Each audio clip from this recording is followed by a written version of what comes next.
It's new. Crystal, what's up? It's Earth Day today. That's new. Greg, do you know that it was Earth Day today? Why do you think I have all the plants behind me? I hear you. Good. It's perfect scenery. You're a good man, Greg, for knowing that it's Earth Day today. How could you ever forget that? You just can't. It's just the beautiful Earth we live in. That being said, Greg, what are you talking about today? There's a new card format being seen tested out in the wild on Google. And Crystal? I'm going to be talking about posts buttons from users on Google Business Profile. Cool. And I probably will touch on Google again saying you need very few links to rank web pages and Forbes blocking its coupon directory listings.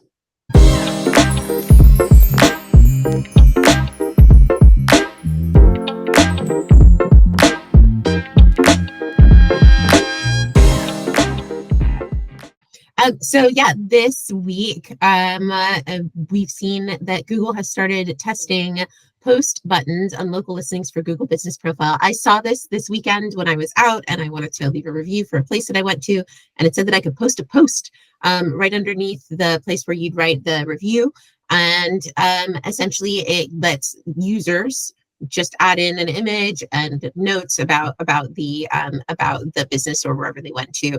And this isn't necessarily new as a thing, the ability to add a post, but adding that button there is something that it seems to be new. The posts have been around at least since 2022 from users, and people who are managing local business accounts seem to have mixed views about how they feel about them. I think that they can be challenging because you can't necessarily moderate them in the same way that you would moderate like a review where you could reply and say something back. But I think with this new button, we're probably going to see more people posting them as well. So if you're managing a Google Business Profile account, it might be worth checking it out. Interesting. I thought it was, I didn't see how people, I saw the screenshot of it and I assumed it was for the business person who owned the business profile to add an update, but this is actual consumers actually adding posts about the business, which, yeah, that feature has been fun. We saw a lot of like Google had to disable it for certain businesses because people were posting all these weird things about those businesses. So we'll see. I mean, it didn't really drive that much engagement, but we'll see what happens with this new placement. If Google's testing it, maybe they'll launch it more widely. Greg, what do you got up? All right, there was a test by Azim Digital. He is the one that spotted it. Barry, you reported it over on Search Engine Roundtable. And for Google Ads, it appeared that there were vertical, these were actually horizontal ad cards being shown above the SERPs. So these had a bigger outline, kind of a gray outline around them. And they looked very distinctly different than the traditional ads where they sort of blend in a lot more. And it might have been like a month and a half ago, 2 months ago, we saw those, the actual more vertical ones where they were kind of column based. These are like row based.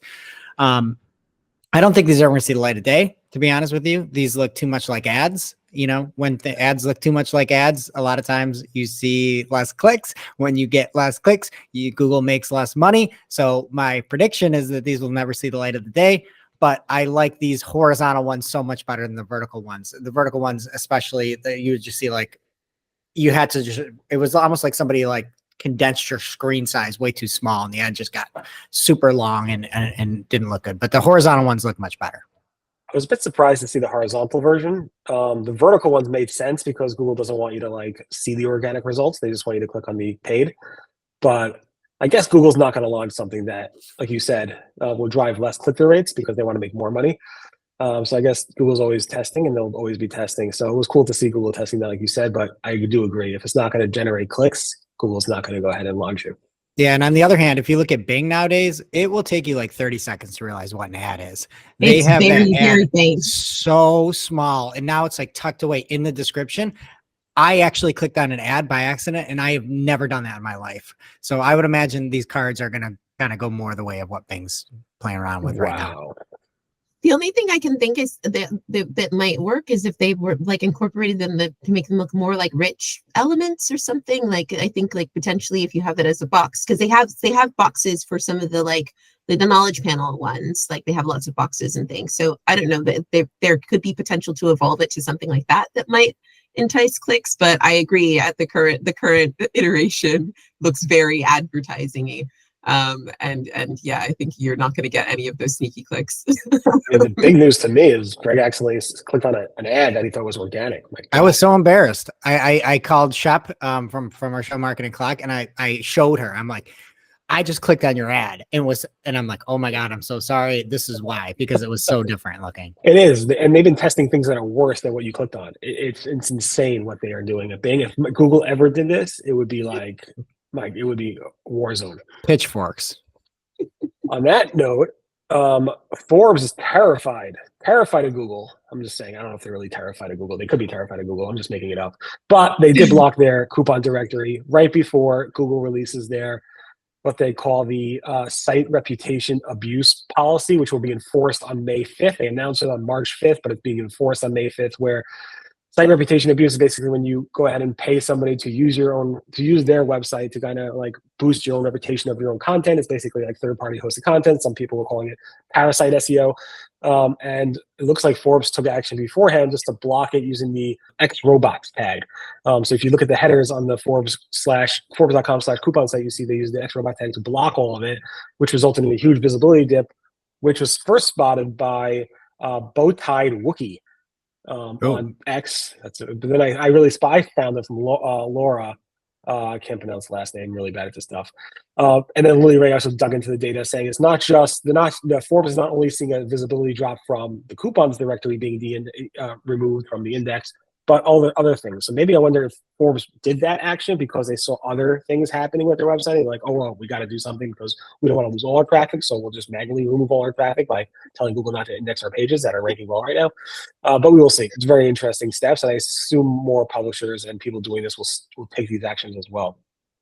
I think also the tricky thing about de-indexing like a large swathe of your website, even if it is a kind of tangential, like sort of fairly standalone part of your website, is that like the internal links around that are going to change all of the pages and how Google perceives all of the pages and crawls all of the pages as well. So, yeah, it's an interesting thing to do. I wonder if we'll see other folks who are using, those kinds of tactics, also de-indexing pages in the next few days, few weeks. We should try it on Wix, just the whole thing, Wix.com, move everything. Yeah. We should get a coupon section up there. Maybe they have one. There's 15% off at Maybelline.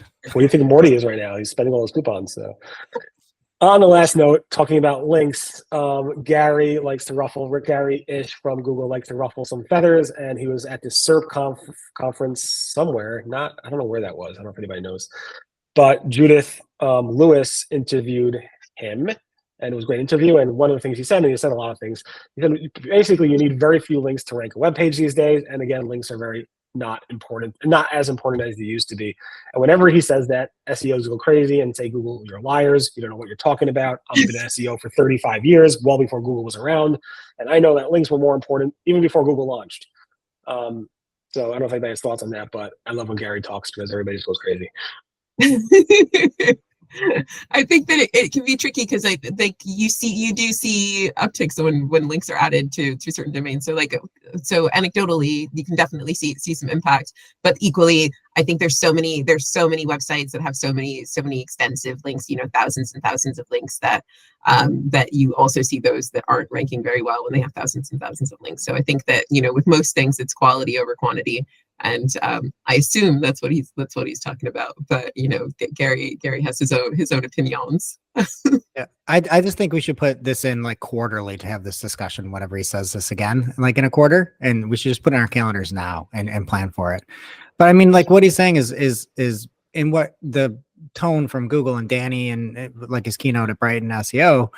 It's right. Like you want to have good content, and that's like number one. And I feel like you also need to have people find that content. It's not just everybody's so binary on some of these things. Like, I need this more. And then you look at the site and it's trash, or you have a good site and you're blocking everything, or nobody can find it. Like there's a mix of people finding the site and linking to it and all that. But like, I'm from team content side. Like, I think the whole, links were cool. Like in the early 2000s, like that was cool. But like if I have a budget, man, I'm making content, and then a lot of times, we find that. So I get what everybody's saying. Like everybody's right on it. It's just, everybody's kind of set in their ways in some front, in my opinion.